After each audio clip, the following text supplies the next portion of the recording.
அனைவருக்கும் வணக்கம். இன்னைக்கு முப்படை பயிற்சி மையத்துல தமிழ் இலக்கணம் 7ஆம் வகுப்பு பார்க்கிறோம். ஃபர்ஸ்ட் பாருங்க, குற்றியல் இலகுரம் என்னன்னு பார்க்கிறோம். குற்றியல் இலகுரங்கிறது இதை பிரிச்சு எழுதுக கேட்கலாம் நேரடியா. குற்றியல் இலகுரம்னாக்கா குறுமை இயல் உகரம். உகரம் லூங்கிறது உகரம், உகர எழுத்துல வரும், குறைந்து ஒலிக்கக்கூடிய உகரம் தான் இது. உகர எழுத்துக்கள்லாம் இருக்கக்கூடிய கு, சு, டு, து, பு, ரு, இந்த 6 எழுத்துக்களும் தன்னுடைய மாத்திரை அளவா இருக்கக்கூடிய ஒரு மாத்திரையில இருந்து என்ன பண்ணுவோம், குறுகி அரை மாத்திரையா ஒலிக்கும். இதுதான் குற்றியல் இலகுரம். இது 6 வகையா பிரிச்சிருக்காங்க. ஃபர்ஸ்ட் பாத்தீங்கன்னாக்கா நெடில். நெடில் ஏன் பிரிக்கிறாங்கனாக்கா, நெடில் எழுத்துக்கு அடுத்து வரக்கூடிய கு, சு, டு, தூன்ற எழுத்துக்கள் இந்த மாதிரி வந்தாக்கா அது நெடில் தொடர் குற்றியல் இலகுரம். இது ஆயுத தொடர் குற்றியல் இலகுரம் பாத்தீங்கன்னாக்கா ஆயுத எழுத்துக்கு அடுத்து வரக்கூடிய இந்த குசுடு துப்புன்ற எழுத்து வரும். அதே உயிர் தொடர் பார்த்தீங்கன்னாக்கா உயிர் எழுத்து இருக்கும், உயிர்மை எழுத்துக்கு அடுத்தது இங்க வரக்கூடிய எழுத்துக்களா இருக்கலாம். உயிர் உயிர்மை ரெண்டு சேர்ந்த மாதிரி வரும். கடைசியா குசுடு துப்புன்ற எழுத்துக்கள் முடிஞ்சிருக்கும், அது உயிர் தொடர். வன் தொடர்னாக்கா வல்ல எழுத்தா இருக்கக்கூடிய கசர தப்பரன்ற எழுத்துக்கள்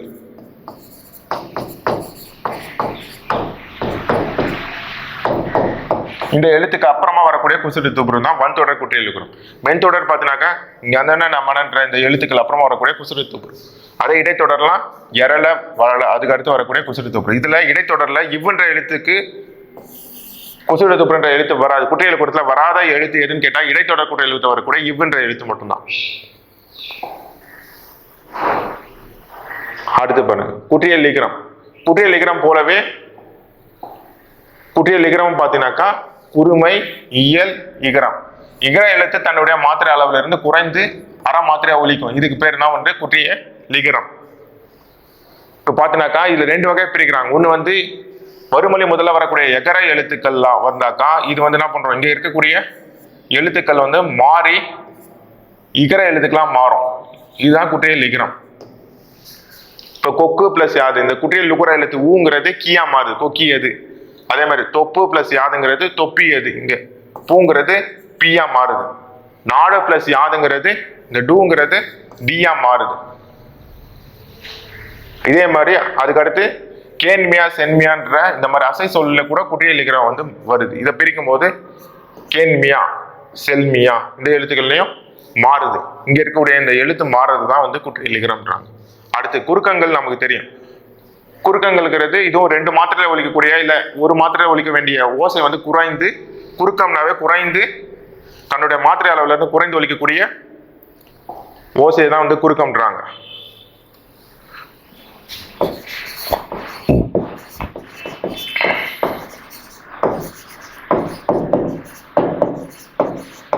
இது 4 வகையா பிரிக்கிறாங்க. ஃபர்ஸ்ட் ஐகார குறுக்கம். ஐகார ஐன்ற இந்த எழுத்து இந்த சொற்கள் முதல்ல இடையில கடையில வரும்போது தன்னுடைய 2 மாத்திரை அளவுல இருந்து குறைந்து 1.5 மாத்திரை 1 ஒலிக்குது. இப்போ முதல்ல வரும்போது இதோட மாத்திரை அளவு வையம், இது 1.5 மாத்திரை அளவிலையும். இதே இடையில சமையல் இந்த மைங்கிறது 1 மாத்திரை அளவிலும், பறவைங்கிறது இறுதியில 1 மாத்திரை அளவிலும் உரை. என்ன பண்றாரு, தன்னுடைய ஐகார எழுத்துக்கள் 2 மாத்திரையில இருந்து குறைந்து ஒலிக்கிறது தான் ஐகார குறுக்கம். இந்த ஔகார குறுக்கம் பார்த்தீங்கன்னாக்கா சொல்லுக்கு முதல்ல மட்டும்தான் குறுகி ஒலிக்கும். அது பார்த்தீங்கன்னா அவ்வை வௌவால். இது என்ன பண்ணும், தன்னுடைய மாத்திரை அளவு 1.5 மாத்திரையா குறைந்து ஒலிக்கும். அடுத்து மகர குறுக்கம் பார்த்தீங்கன்னாக்கா மகர எழுத்துக்கள் வரக்கூடிய இந்த இம்மு, இந்த இன்னுக்கு முன்னாடி வரக்கூடிய இம்மு, அதே மாதிரி இந்த எண்ணு, அதே மாதிரி வா பலம் வந்தான் அடுத்து வரக்கூடிய வா, இது தன்னுடைய மாத்திரை அளவுல குறைந்து ஒலிக்கிறது தான் மகர குறுக்கம். மகர குறுக்கம் அரை மாத்திரையில இருந்து கால் மாத்திரையே குறைஞ்சு ஒலிக்கும். இங்க இன்னே இந்த இன்னே இம் இந்த வாக்கு முன்னாடி வர்றது. அதே மாதிரி இன்னைக்கு அடுத்து வரக்கூடிய மகரம். அடுத்தது ஆயுத குறுக்கம் பாருங்க. ஆயுத குறுக்கம் மொழிக்கு இடையில மட்டுமே வரக்கூடியது ஆயுத குறுக்கம். ஆயுத எழுத்துக்கு அடுத்து வரக்கூடிய எழுத்துக்கள் ஆயுத குறுக்கம் பார்க்கும்போது இதுவும் ஆயுதத்துக்கு அரை மாத்திரை, இதுவும் குறைந்து கால் மாத்திரையா ஒலிக்கும். இதே இந்த குறுக்க எழுத்துக்கள் பார்த்தீங்கன்னாக்கா ஐகார குறுக்கம் ஔகார குறுக்கம் மகரம் ஆயுதம். இந்த ஐகாரமும் ஔகாரமும் தன்னுடைய மாத்திரை அளவு 2 மாத்திரையில ஒலிக்க வேண்டிய எழுத்துக்கள் குறைந்து ஒலிக்கும். அது முதல்ல மட்டும் ஐகார குறுக்கம் 1.5 மாத்திரையில ஒலிக்கும். மீதி இடையிலும் கடையிலும் ஒரு மாத்திரை. அதே மாதிரி ஔகார குறுக்கம் மொழிக்கு முதல்ல மட்டும்தான் இருக்கும், தன்னுடைய மாத்திரை அளவுல இருந்து குறைந்து 1.5 மாத்திரை ஒலிக்கும். மகர குறுக்கம் தன்னுடைய மாத்திரை அளவு 6, அதுல இருந்து குறைந்து 1/4 மாத்திரை ஒலிக்கும். ஆயுத குறுக்கம் அதே போல இடையில மட்டும்தான் வரும். இதுவும் என்ன பண்றோம், தன்னுடைய மாத்திரை அளவுல இருந்து குறைந்து 1/2 மாத்திரையில இருந்து 1/4 மாத்திரை குறைந்து ஒலிக்கும். அடுத்தது வழக்கு. வழக்கு பார்த்தீங்கன்னா 2 வகைப்படும். வழக்குங்கிறது சொற்களை நம்ம அமைக்கக்கூடிய இதான் வழக்குன்னுவாங்க. அது இயல்பு வழக்கு, தகுதி வழக்கு 2ஆ பிரிப்பாங்க. இயல்புனாக்கா இயல்பா நம்ம வழங்குறது இயல்பு வழக்கு. இது 3 வகையா பிரிக்கிறாங்க. இலக்கணம் உடையது. இலக்கணம் உடையதுனாக்கா எப்படி இருக்கோ அதை அப்படியே நம்ம ஏத்துக்கிறது தான் இலக்கணம் உடையது. நிலம், மரம், வான், எழுது இது வந்து மாத்துறது கிடையாது. ஆனா அடுத்து வரக்கூடிய இலக்கண போலி பார்த்தீங்கன்னாக்கா சொற்களை முன்ன பின்ன மாத்தினாலும் பொருள் மாறுபடாமல் இருக்குது. இல்மூல் இதை வந்து மாத்தி என்ன பண்றாங்க, முன் இல். இப்போ இல்முன்னா முன்னு, இது இந்த எழுத்தை வந்து முன்னாடியும் இதை வந்து பின்னாடியும் போடுறாங்க. அப்போ இது பொருள் மாறுபடல.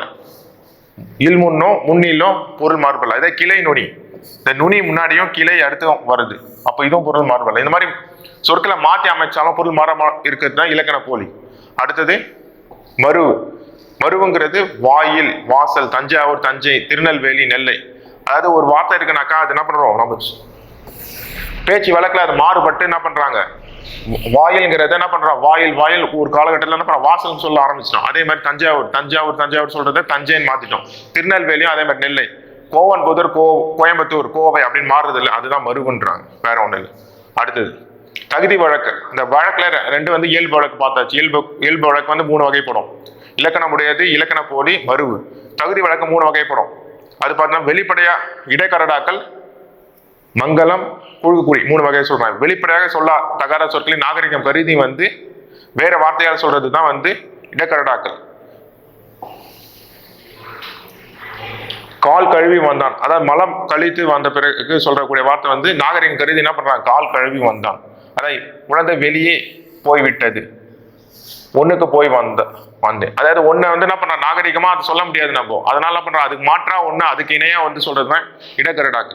மங்களம் இல்லாத சொற்களை மங்களமாக கூறுவது மங்களம் சொல்லுவாங்க. இப்போ ஓலைன்ற எழுத்தை வந்து திருமுகம், ஓலை அந்த காலத்துல ஓலை வந்து திருமுகம் சொல்லியிருப்பாங்க. கருப்பு ஆடுனாக்கா, கருப்புனாக்கா இது வந்து என்ன மங்களமான சொல் இல்லை, அதுக்கு இணையா வெள்ளாடுன்னு சொல்லியிருப்பாங்க. விளக்கை அணைன்னு நம்ம சொல்லக்கூடாது. விளக்கை என்ன பண்றோம், வீட்டுல கூட நிறைய பேர் என்ன பண்றாங்க, விளக்கு காலையில ஈவினிங்ல ஏற்றுவாங்க. அப்போ வந்து என்ன பண்றோம், விளக்கை வந்து அணைன்னு சொல்ல மாட்டாங்க, விளக்கை குளிரவை. இதுதான் கரெக்டா என்ன பண்றாங்க மங்களமான வார்த்தை. விளக்கை அணைங்கிறது மங்களம் இல்லாத சொல். சுடுகாடுங்கிறது நன்காடுன்னு வரணும். கரெக்டா, சுடுகாடு. சுடுகாடுங்கிறது சுடுங்கிறது ஒரு மங்களம் இல்லாத சொல். அதை நன்னு மாத்தினாக்கா அது பேரு மங்களமான சொற்கள். இதே மாதிரி குழுகு குறின்னு ஒண்ணு வரணும் இதுல தகுதி வழக்குல. குழுகு குறி பார்த்தீங்கன்னாக்கா ஒரு குறிப்பிட்ட மக்கள் மட்டும் என்ன பண்ணுவாங்க, ஒரு கோட் வேர்டு மாதிரி பயன்படுத்தக்கூடியதுதான்.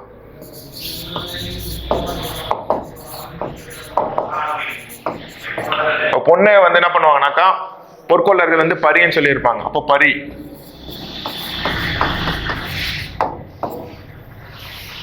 அதே மாதிரி குரங்கு கூட்டத்தை வந்து மந்தின்னு வாங்க. இந்த மாதிரி சொல்லக்கூடிய எழுத்துக்கள் வந்து என்ன சொல்லுவாங்கன்னாக்கா குழுகு குறின்னு சொல்லியிருப்பாங்க. அடுத்து பாருங்க முதற் போலி. போலி 3 வகைப்படும். நம்ம இலக்கண போலியில பார்த்திருப்போம். இலக்கண போலியில சொற்களை மாற்றி போயிருந்தா பொருள் மாறாது. ஆனா இங்க போலியில பாத்தீங்கன்னாக்கா எழுத்துக்கள் மாறுபட்டு இருந்தாலும் பொருள் மாறுபடாமல் இருக்கிறது தான் வந்து போலின்னுவாங்க. போலி வந்து 3 வகைன்னு சொல்லலாம். முதற் போலின்னு பார்த்தீங்கன்னாக்கா முதல் எழுத்து மாறுபாட்டால் வந்து பொருள் மாறுபடாது. பசல், பசல் இது மாறல. மஞ்சு, மைஞ்சு, மையல், மயில், மயல் இது எல்லாமே மாறுபடல.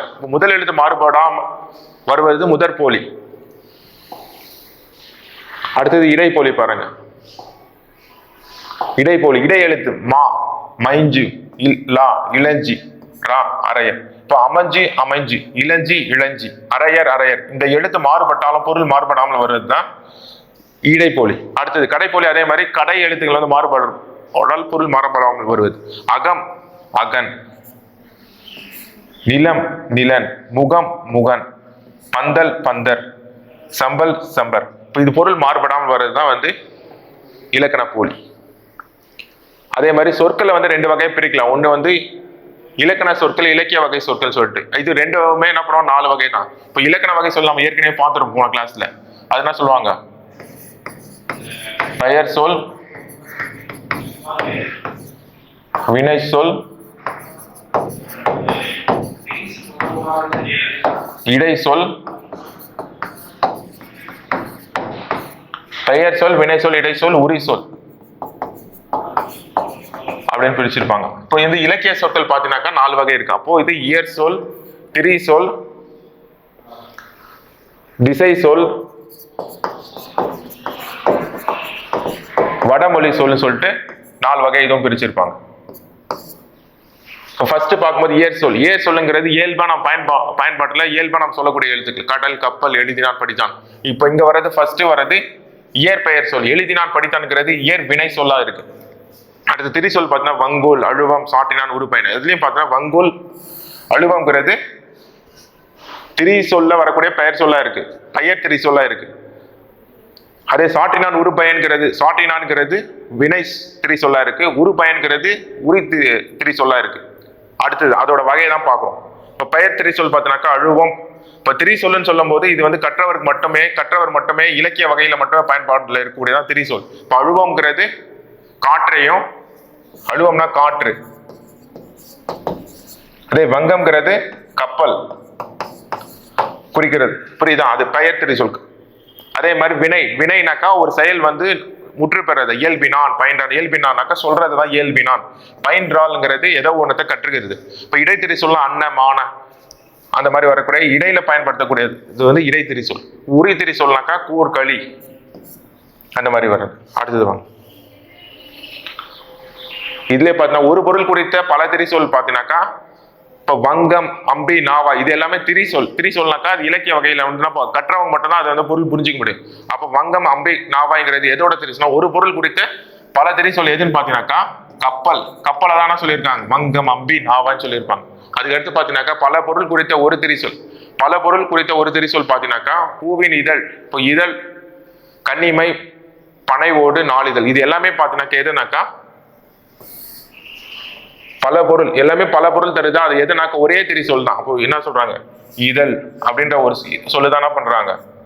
பல இடங்களை பூவினோட இதழை வந்து பூவின் இதழ், கன்னிமையும் இதழ் தான் சொல்லுவாங்க, பனையோடும் இதழ் தான் சொல்லுவாங்க, அப்புறம் நாளிதழையும் இதழ் தான் சொல்லியிருப்பாங்க. கரெக்டா? இப்போ எல்லாமே சேர்ந்து பல பொருள் குறித்த ஒரே திரி சொல் நம்ம பயன்படுத்தியிருப்பாங்க. அது திசை சொல் பார்த்தீங்கன்னாக்கா திசை சொல்னாக்கா இப்போ ஒரு இடத்துல இருக்கிறோம், அந்த இடத்துல சார்ந்து ஒவ்வொரு 4 திசையில என்ன பண்ணுவாங்க, ஒவ்வொரு இடத்துல ஒரு பேர்ல இருந்து நமக்கு கிடைச்சிருக்கும் அந்த சொற்கள். இப்போ சாவி, ஜன்னல், பண்டிகை, ரயில் இது எல்லாமே என்ன பண்றாங்க வேற ஒரு தமிழ் சொல்ல இல்லாம வேற ஒரு திசை, வேற தமிழ்நாட்டில் இருக்கக்கூடிய வேற திசைகள் இருந்து நமக்கு கிடைச்ச சொற்கள் தான். வட சொல் பார்த்தீங்கன்னாக்கா வட சொல், வடங்கிறது சமஸ்கிருத சொல். சமஸ்கிருதத்துல இருந்து பயன்பாட்டில இருந்து தமிழ் மொழிக்கு வந்த சொற்கள். வருடம், மாதம், கமலம், விடம், சக்கரம், லக்குமி, விஷம் இது எல்லாம். அடுத்து 20 ஆகு பேர் பார்க்கலாம். ஆகு பேர் என்னன்னு பார்த்தீங்கன்னாக்கா ஒன்றன் பேர் அதனை சொல்லாம அதனோடு தொடர்புடைய மற்றொன்றுக்கு ஆகி வருவது தான் ஆகு பேர். அப்போ பொருளாகு பேர் எதுன்னு சொன்னாக்கா ஆகு பேர்ல மல்லிகை சூடினா. மல்லிகைங்கிறது ஒரு செடியில இருக்கக்கூடிய ஒரு உறுப்பு பேர். அந்த உறுப்பின் பெயர் வந்து சினை பெயர் வந்து பொருளுக்கு ஆகி வருவது பொருளாகு பேர். அதான் மல்லிகை சூடினால். அடுத்தது இடவாகு பேர். இடவாக தமிழ்நாடுன்றது ஒரு இடப்பெயர். இடப்பெயர் அப்படியே நம்ம பொருள் கொள்ளலாம். என்ன பண்றாங்க, தமிழ்நாட்டை சார்ந்த வீரர்கள் வந்து வெற்றி பெற்றாங்க அப்படின்னு சொல்றதுதான் தமிழ்நாடு வென்றது. புரியுதுங்களா? அடுத்தது காலவாகு பேர். டிசம்பர் சூடினால். டிசம்பருங்கிறது ஒரு மாதத்தை குறிக்கும். அந்த மாதத்தில் விளையக்கூடிய ஒரு மலருக்கு வந்து இங்க ஆகி வருது காலவாகு பேர், டிசம்பர் சூடினால். அடுத்தது சினையாகு பேர். தலைக்கு ஒன்று கூடு. இப்போ தலையே இருக்கக்கூடிய எல்லாத்துக்குமே என்ன சொல்லுவாங்க, இப்போ தலைக்கு ஒன்று கூடுனாக்கா தலைய இருக்கக்கூடிய அனைவருமே என்ன பண்றாங்க, ஒரு மனிதனா கொடுக்குறான். அப்போ சினை பெயர் வந்து ஒரு முழு பொருளா மாறி வருவது சினையாகு பேர். பண்பாகு பேர். அளவு, வடிவம், நிறம், சுவை இதை சார்ந்து வரக்கூடிய இது பண்பாகு பேர். இப்ப வெள்ளை அடித்தானாக்கா வெள்ளை நிறத்துல இருக்கக்கூடிய சுண்ணாம்பை வந்து இங்க குறிக்கிறதுனால இது பண்பாகு பேர். அடுத்தது தொழிலாகு பேர். பொங்கல் உண்டானாக்கா பொங்கல்ங்கிறது ஒரு தொழிலை செய்யற பொங்கல் நாள் என்ன பண்றாங்க, ஒரு சமையல் செய்யக்கூடிய ஒரு பொங்கல் அது என்ன பண்றாங்க எல்லாத்தையும் போட்டு செய்யறாங்க. அப்போ தொழிலை குறிக்காம அதனால ஏற்பட ஒரு விளைவை அந்த பொங்கலை குறிப்பிடுறதுனால இது தொழிலாகு பேர். அடுத்து இரட்டை கிளவி, அடுக்கு தொடர். இப்ப இரட்டை கிளவி பாத்தீங்கன்னாக்கா 2 முறை வரும். அது என்ன பண்ணுவாங்க, ஒரு தனியா பிரிச்சாக்கா பொருள் தராது. அதுதான் இப்போ 2 வரக்கூடிய சொற்கள். இதை பிரிக்கிறாங்க. விரு விரு, கல கல, மல மல, சட சட. இது தனித்தனியா பிரிச்சா பொருள் தராது, அது இரட்டை கிளவின்றாங்க. இதே அடுக்கு தொடர் பாத்தீங்கன்னாக்கா 2 அல்லது 2க்கு மேற்பட்டதா வரும். அதை தனித்தனி சொற்களா பிரிச்சா பொருள் தரும். இப்போ எங்கே, இல்லை இல்லை, இப்போ 2 சொற்களா வருது. இதுக்கு மேல பார்த்தா பிடி பிடி பிடிங்கிறது பார்த்தினாக்கா 1 2 3 4 வரல. இப்போ அடி அடியும் பார்த்தா 3 சொல்லா வருது, வரல. இப்போ 2க்கு மேற்பட்ட சொற்கள் வந்து அடிக்கி வரும். பிரித்தால் பொருள் தரக்கூடியது அடுக்கு தொடர், பிரித்தால் பொருள் தராதது ரெட்டைக்கிளை. அதனால் ரெட்டைக்கிளை வந்து பிரித்தால் பொருள் தராது, அது 2 முறை தான் அடிக்கி வரும். இதுதாங்க. Okay, thank you.